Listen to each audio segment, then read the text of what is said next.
G'day guys, so the Reptile Expos are just around the corner now, so I'll take this opportunity to have a quick discussion about the different bearded dragon morphs, colour varieties and scale types. So guys, let's get started.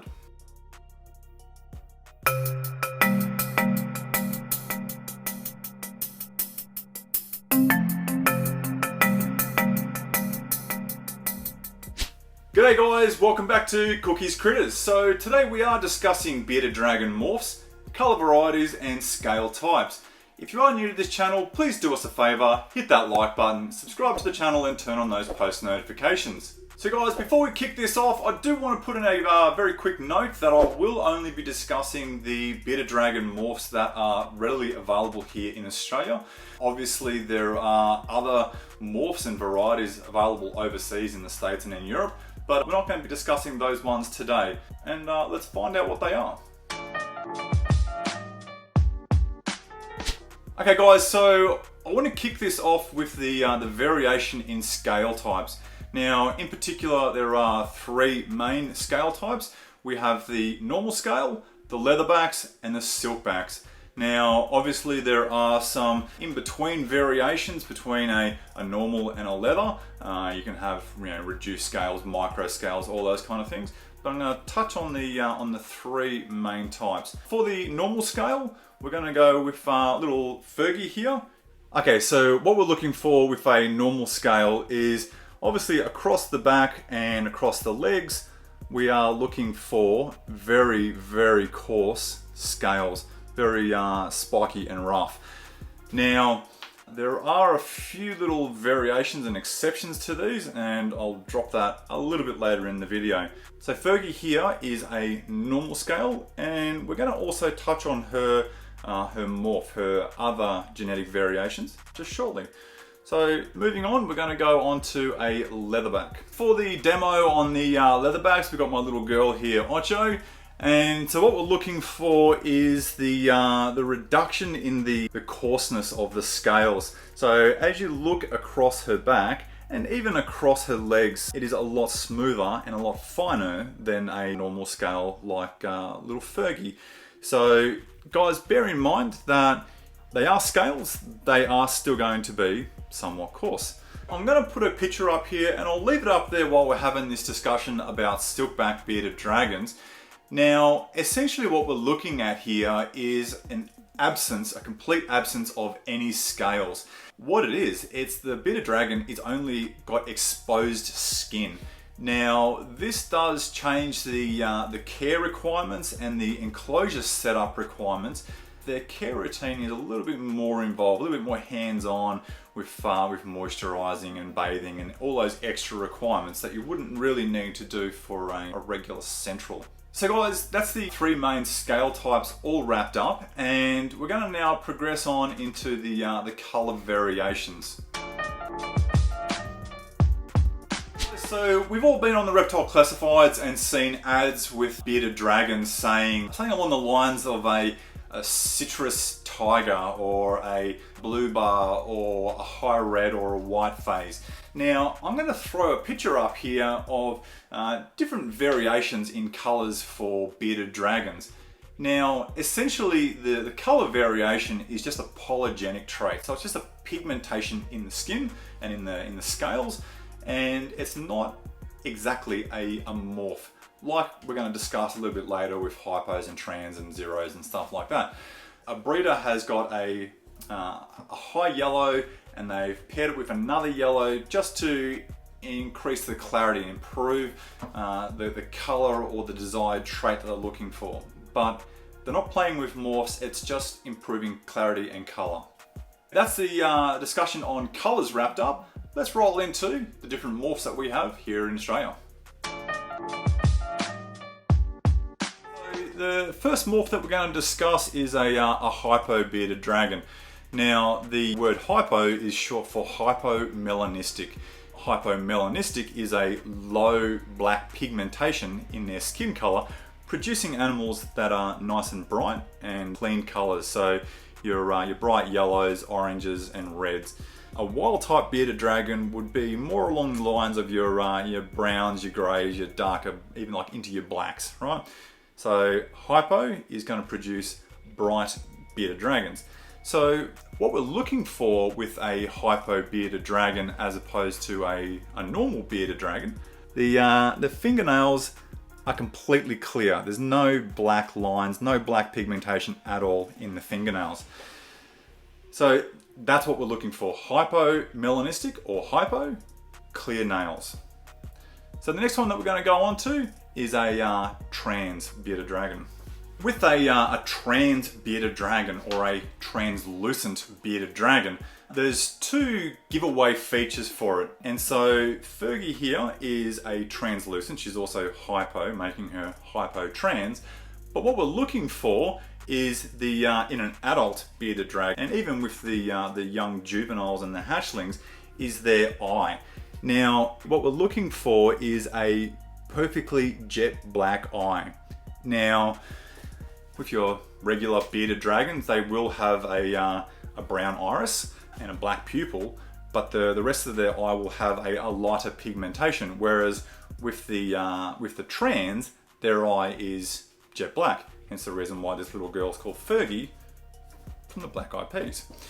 Now, a quick note with adult trans is that black pigmentation can wash out, and essentially it can sort of start scaling back and start looking like a normal bearded dragon, so no longer trans. Now, if this happens, your dragon is still a trans dragon. It's just that the eye pigmentation has washed out, but the genetics are still there. Okay, so I've got this little girl here, and she's about 7 days old, a week old. And a perfect example of a trans hatchling is when you look at their belly, if I can get her to lift her little hand up, is you can see the internal organs, and the tummy and the skin on the belly is like a strong bluey purple color. Now, when you look at the back of her head, there's a green-blue tinge to her skull. The skin is see-through, therefore you can see the skull structure and the bones. So another giveaway, when you look at the tail on a bearded dragon, the tail it's see-through. Like, wait, if we can see that. Anyway, when you look at it through line, it's completely see-through. So very easy to tell as a hatchling if you've got yourself a trans bearded dragon. So the other one that we're going to talk about is a zero bearded dragon. This little guy here is Smokey, or newly named as Christian Grey. Yep. Now he is a zero bearded dragon. Now, essentially, a zero bearded dragon means zero pattern and zero pigmentation. Now, yes, I get that he's grey. He still has some pigmentation. But this is where the extra added variations to the morphs and the genetics play a part in producing more brighter and vibrant colors. Now, he doesn't have any of the hypo gene, and let's see if we can get it up. But you can see his fingernails are black. If the camera wants to pick it up, you can see his fingernails are black, not clear. Right? There's a bit of clear there, but they're mainly black. If he was a zero and hypo-translucent, then that color would be a lot whiter and brighter. So while I've got little Christian here, I do want to touch on something that will roll into the next morph, okay? So when you look at a bearded dragon's scales, like across the back, and I'll grab another one out as well so you can see the pattern direction. All the scales point downwards, right? Same with the beard. When you look at the beard, they all point downwards, right? Yes, they come out to the side, but all the orientation of the beard scales are pointing down. So I'm going to grab, let's go with Lemongrab because he has the best, clearer patterns, and we'll show you what we mean. Okay, so as we were discussing with all the scales pointing down, and when you look at these blue bars coming across the side, the lateral patterns, and even the stripes coming across the tail, see the faint bars.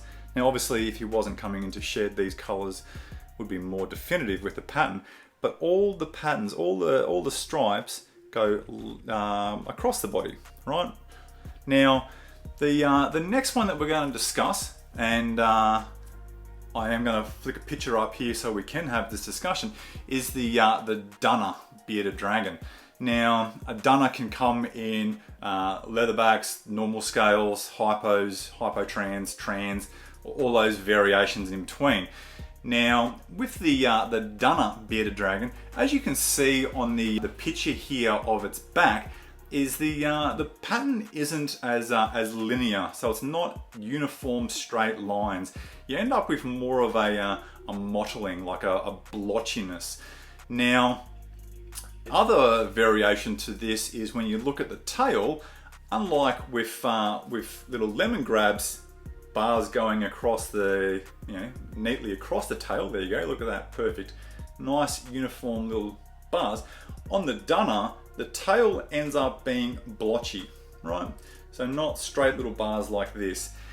Now, the other big giveaway for a Dunner bearded dragon is that the scales are not uniform in the direction they lay down. So rather than a regular normal scale bearded dragon all pointing downwards, with the Dunners, the mix tends to go upwards, downwards, sideways. So with the normal scale Dunners, the scale texture is like next level coarse. Okay. Also with the beard as well, the beard direction on a Dunner is multi-directional as well. Okay guys, so the last one I want to discuss is the Paradox bearded dragon.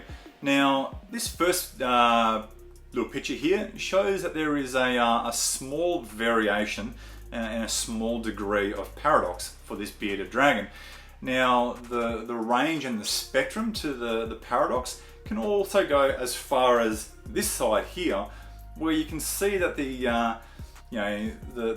white mottling and the size and the variation is really extreme. Okay guys, so I hope you found today's video educational, and hopefully now you've got a bit more information, a bit more knowledge, so moving forward you buy your next bearded dragon, you know exactly what it is that you're looking at and potentially what you're buying. Now guys, please do me a favour, drop some comments down below. What's your favourite morph, colour variety and scale type? Now guys, if you haven't already done so, please do me a favour, hit that like button, subscribe to the channel and turn on those post notifications so you don't miss a coming video. And as always guys, if you've got them, keep your beard treated and your beard is heated.